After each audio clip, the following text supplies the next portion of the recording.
welcome to The Good Ride, a place where honesty with tact and objectivity come together to give you real reviews from an average rider's perspective. And today we're talking about the Bataleon Salsa BOA boot. And this is a boot I've been wanting to try for a long time, and I finally got one from Bataleon, so thanks so much. I know it's hard for brands to send out boots, so I really appreciate getting this. And to give you a short summary, this has great longevity of flex. I love an articulating cuff. It has a decent spine here to retain the flex at the bottom area and have durability. And while it doesn't have as much shock absorption as some boots like the Rift Pro that I compared it against, because it has some harder plastic in the sole here, it still has very good shock absorption, very good traction, and very good response that's only a slight step down from the Acid BOA that I tried a few years ago. Now, I can't speak to the new Acid BOA that seems to be a bit more responsive than the older one. I love the Micro Adjust BOA. This is a great boot, and I never felt lacking in terms of response. And I really don't have many complaints other than maybe less shock absorption than some boots with a similar sole. So I rode these a few days, primarily with my Union Force, took these out on the Yes Greats and a few other boards as well over the course of a few days, and tested them against the Nidecker Rift Pro BOA boot, and of course against my Nitro Team BOA boots. And while this is mainly a review of the Salsa, I will occasionally reference these because there is a lot of overlap, but there are extensive comparisons on Patreon. So if you want more detail or you have lots of questions, check that out, as most of your questions could be answered there. And this is an honest, objective review for you, the consumer. I don't take any money from Bataleon to do this review, and they have zero say in what I say. I can do that thanks to this wonderful community that I have here, but also thanks to the sponsorship of Flower Board Shop, a great shop that's been around for a long time, selling to snowboarders before resorts allowed snowboarders on the lifts. So if you want to support honest, objective content and buy from a shop that has that local shop feel along with a large online presence, click through our links to Blower Board Shop and spend your hard-earned money there. It would be greatly appreciated. Now, when it comes to weight, the Salsa BOAs are 2 pounds 9 ounces. The Rift Pro is about 2 pounds 7 ounces, and so is the Nitro Team BOA. So all are pretty close in weight. None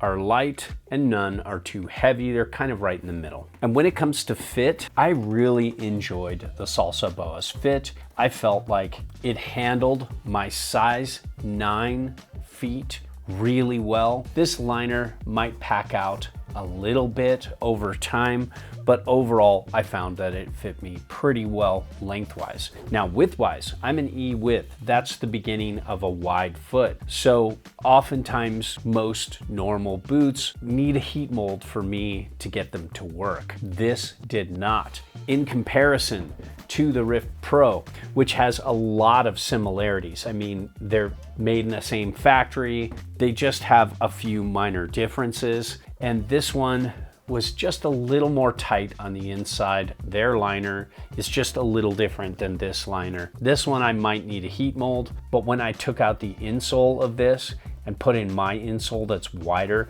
it pressed the sides out a little bit and gave me just that bit of space that might not need to heat mold. And my Team BOA and Team TLS, they just fit me perfectly out of the box. And the only thing I don't like about these is the narrow toe box in comparison to something like these. You can see the difference there. And this liner is very heat moldable. It's very thick on the top and then gets a little thinner down at the bottom, but not super thin. But around the toe box here, it gets a lot thinner. And I think that's why it fit my wider feet so well. But you can heat mold all of these liners and it'll do a great job. When it comes to the insole, this is pretty basic.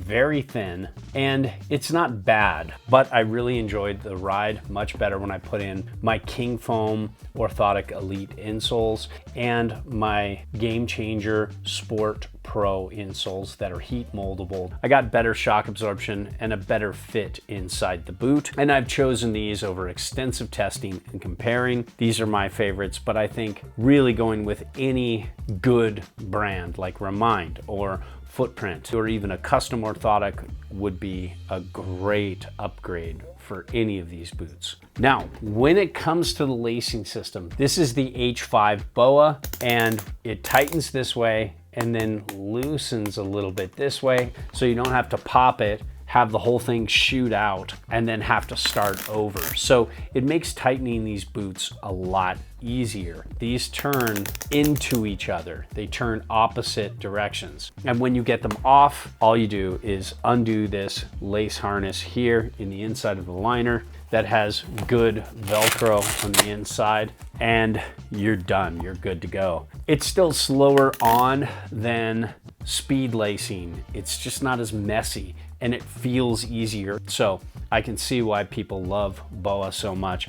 And now with this micro adjuster, I can see it even more, and it's better than the regular coilers here. But this is a 26, 27 model, and it has all the same features except for the BOA coiler. The Nidecker Rift Pro didn't have the H5 BOA, but it might have that in 26, 27. Same for the Nitro Team. We'll see as that comes along. And when it comes to the liner, I like this liner better than the Nidecker Rift Pro. I just felt like I had to take the Nidecker Rift Pro and put the liner further towards the middle, even with even featured calves.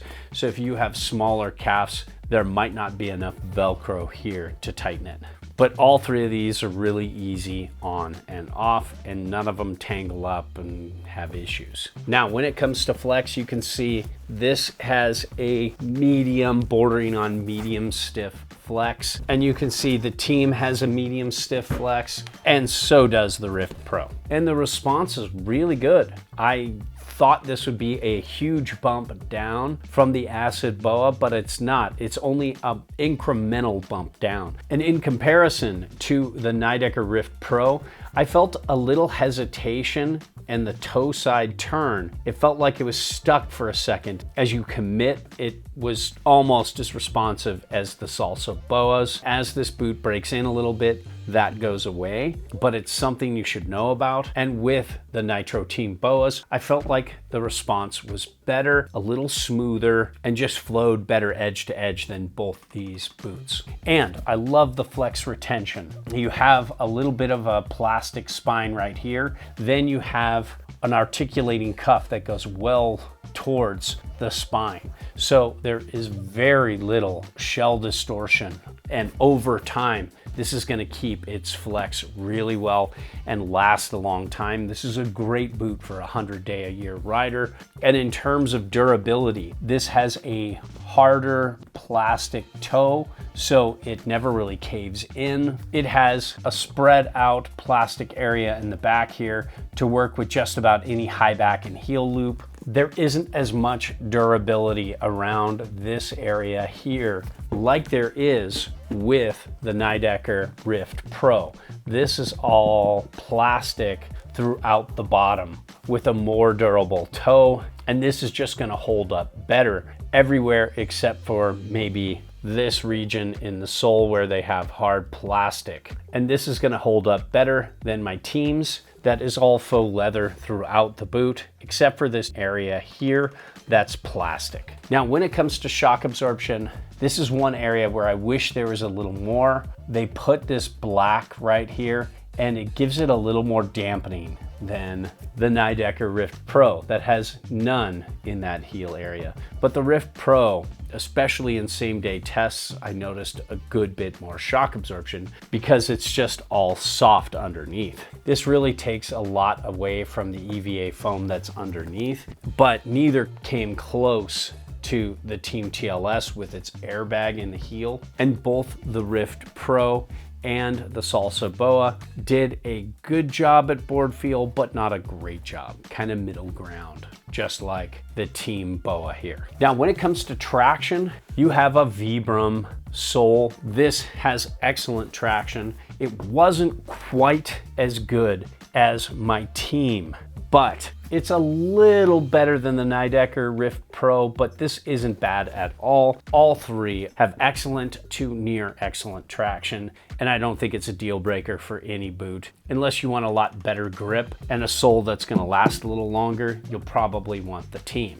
So in terms of footprint, these don't have a very reduced footprint. They are 30.4 centimeters long in a size 9 boot. In comparison to the Rift Pro, these are 30.2, and then my Nitro Teams are 29.6 to 29.7. I did notice that I had to adjust my union forces when I left the Team and went to the Rift Pro or the Salsa BOAs. When it comes to warmth, I felt like these were pretty warm. I didn't really feel much of a difference though between the Rift Pro and the Team BOA, but I run warm. I think there might be warmer boots out there, but if you have the right socks, you should be good. Overall, I think the Salsa BOA is a great boot for those who want medium to medium fast response, medium to medium good shock absorption, near excellent flex retention, excellent micro adjustability for BOA,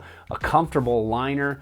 You run medium to wide in terms of foot width, and you want a long lasting, pretty durable boot. The Salsa BOA would be a great choice. The Rift Pro is also a great choice as well, and so is my daily driver, the Nitro. And while I'm sticking with my Nitro Team BOAs, I could see this working for a lot of people out there, and Bataleon's just making great boots. I'm going to be recommending them to a lot of people.